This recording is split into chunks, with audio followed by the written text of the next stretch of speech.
Hey folks, Randall here with Cooking Under Pressure, YouTube channel dedicated to teaching you how to use your pressure cooker, whether you have an Instapot, maybe a Power Pressure Cooker XL, Cuisinart, whatever you have. We're going to show you all of the tips and tricks on how to use your pressure cooker. It is the 4th of July. We have an awesome recipe coming up for you today. It is pulled pork. Pulled pork, it's been 7 years I have been using my pressure cooker, and I've been creating pulled pork sandwiches, pulled pork sliders in the pressure cooker. Maybe it takes you about 8 hours to do it in the smoker or in the oven. It's only going to take you about an hour and a half to do it here in your pressure cooker.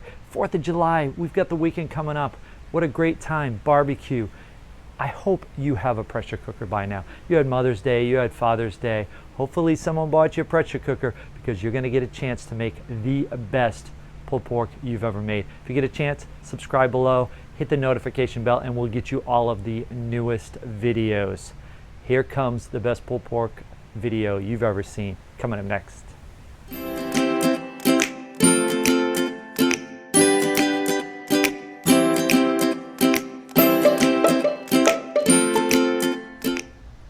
So the first thing we're going to do is we're going to saute this Boston butt. Let's get it all seared. We'll drop that beautiful Boston butt right in there. We've already heated up our pressure cooker, our Instapot, with about 2 tablespoons of oil.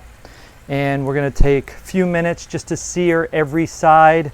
And then we'll take out that Boston butt and we'll deglaze some of the goodness inside of this beautiful pot with this awesome tasting pulled pork that will be coming to you soon. So we've got this on saute, and it will take probably about 5 minutes to saute each side. Now the Boston butt, most of you are wondering, I've heard of the picnic shoulder, the pork shoulder. If you look on the internet, the Boston butt obviously is not the back end of the pig, that is the ham. But many people think that the Boston butt, the name comes from the specialty meat that was popular in New England that was stored in what's called barrels or butts. But, no pun intended, actually there's a pun intended.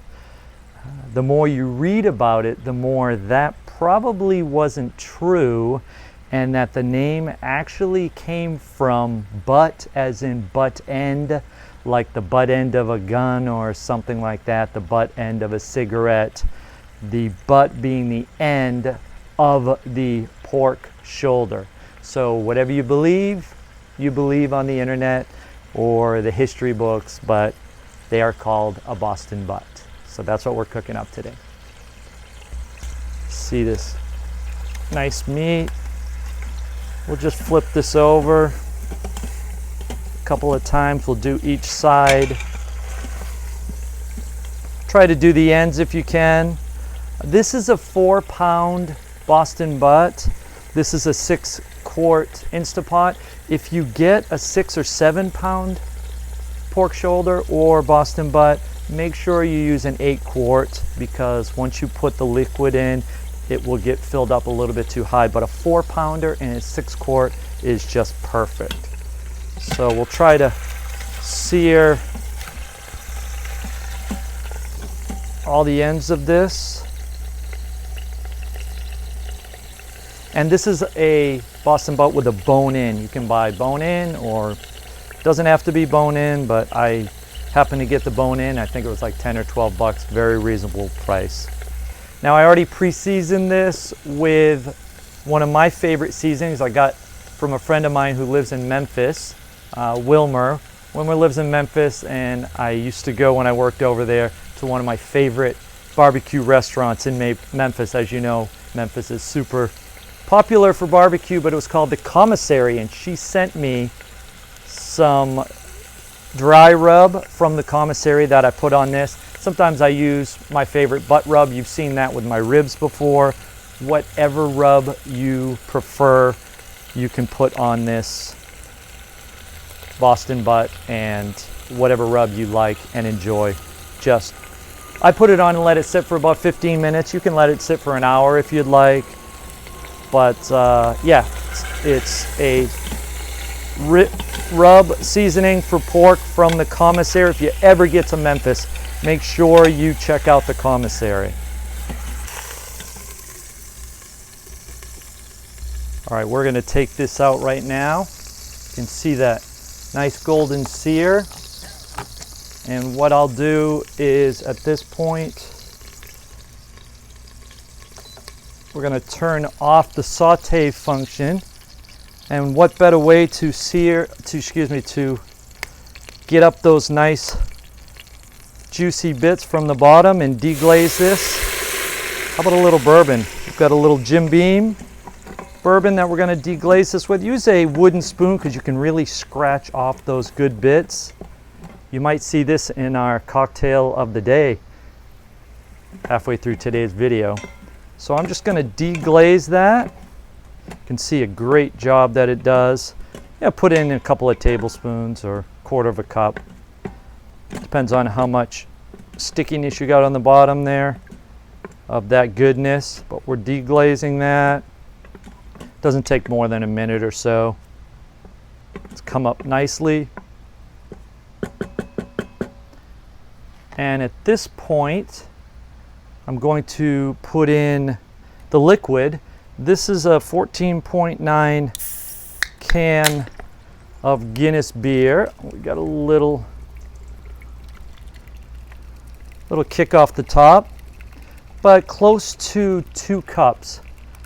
Some people use sodas. You've seen me use Guinness beer before with my ribs. Hands down, I think it is the best liquid to put with pork. And this recipe is so simple. That's all we're gonna put in with that is just a packet of onion soup. This one happens to be Lipton. This one is the onion mushroom. And you just put in a pack of onion soup and you mix that up. The reason why we're putting the liquid in first before we put that Boston butt back in, so we don't lose any of the seasoning on the outside or any of the good, nice glaze. So we're going to just drop this in nice and gently. And this recipe is so simple. That's it. We're gonna put the lid on and make sure that your pressure valve is closed. And let's set the time for exactly 1 hour. We're gonna do 60 minutes if you have an Instapot. We'll turn it on manual. I've already got it set to 60 and it is ready to go. Let's wait for 60 minutes. It will take a good 15 minutes or so to get up to pressure, and then we're gonna let it rest for 10 minutes and then we'll do a release and we'll have some of the best pulled pork that you've ever had. So it only took about 10 minutes to get up to pressure. Our Boston butt is cooking and I did put some Guinness beer in there. That's not gonna be the cocktail of the day because I use that with the ribs, but since we deglazed it with a little Jim Beam, barbecue, bourbon, I think those two go together very well. So classic Jim Beam bourbon with a little bit of Sprite. It is hot out here in Florida today, but still a little bourbon with some Sprite, super refreshing. Oh, that is perfect on a hot day like today. Remember to always drink responsibly, and happy 4th of July. Our pulled pork is finished. It took about 10 minutes to get up to pressure and 60-minute cook time. I let it sit for 10 minutes. And now if there's any pressure in it, we'll do a quick pressure release and let out any additional pressure here at the end. Will only take about a minute. And then we'll open it up and be looking at some fantastic pulled pork. We'll open this up. The pressure indicator has dropped. You know, I always stress safety. Make sure you use a towel. This is going to be hot. You can see the steam already coming out. And there is that beautiful Boston butt, all intact. Now I can already see the bone is already sticking out. So I brought this little strainer just because even in at 60 minutes, it could really be falling apart with your tongs. So I'm just gonna scoop it underneath and just put it right on my plate here. We're gonna bring it inside, pull it apart, throw it on some sliders and some sandwich bread. This is gonna be fantastic. All right, friends, we are getting ready to pull all of the pork off this Boston butt. I've got some authentic barbecue gloves here that make it really easy. As you can see, the bone is right here, but we're just gonna pull this meat right off of the bone and it just comes off. It is so tender. Look at that beautiful meat. We're just gonna pull it. We also have what are called bear claws over here on the left, and sometimes I'll use those if I want to get right down to the bone, but there's some really nice meat on this and I just use these gloves and you can just pull the meat off. It comes right off. You can see that bone and just super tender. Was only in there for 60 minutes. Like I said, we just pull that right off the bone and there you have it. We'll get right down to the last piece here. These are great because you can't feel the heat with these. You can buy these online, but there's your bone. All of the tender pulled pork came right off it, and at this point you can pull it with your gloves if you'd like, or these are called the bear claws. I'll use the bear claws. If you want to get some of the chunks, just pulls it apart really nicely. This tender pulled pork meat. Usually if I have about a 7 or an 8 pounder, I'll use these, or I will just use a fork. But I'm just gonna take some of I like the darker meat here. Look at how beautiful this meat is. Just super tender. And we trimmed off most of the fat. The fat cap that was on the Boston butt before we put it into the pressure cooker. Normally if I'm doing a smoker, I'll leave the fat cap on because the fat will render and it will flavor the meat. Inside the pressure cooker, it really doesn't do that.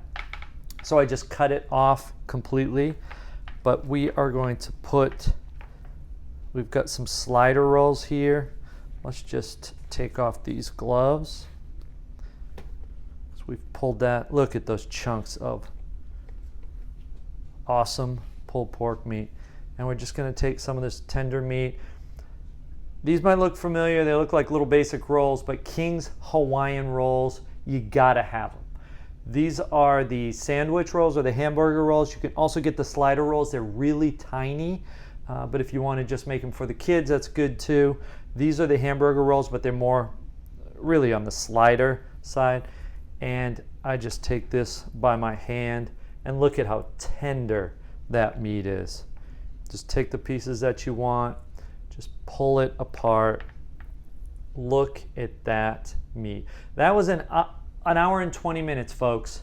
Normally, as we said, it would take approximately 8 hours in the smoker, and look at the tender meat. What I didn't do was I didn't put the sauce inside of the pressure cooker. I just used the Guinness beer and the onion soup packet. What I like to do, because I want the natural flavor of the pork, I just flavor it with the sauce after I put it on. I have no relationship with Uncle Kenny's Barbecue. You've seen this before, but I love it. This is the mustard barbecue sauce, and this is the sweet barbecue sauce. They're in Claremont, Florida, my favorite barbecue joint here in Central Florida, and I just drizzle that on top. And we're gonna go Memphis style today. Memphis style is a little bit of coleslaw. Ooh, get on top there. Right on top of your pulled pork sandwich. And there you have it, folks. Pulled pork at its finest in an hour and a half. Well, let's take a quick bite of this. I know it's going to be tender and good. Oh, so tender, so juicy. With 4th of July, be careful out there, folks. Have a great time. Social distance, wear your mask, whatever you need to do to be safe. Have a great time, an awesome 4th. And as always, if you ain't cooking under pressure, you ain't cooking. We'll see you in the next video.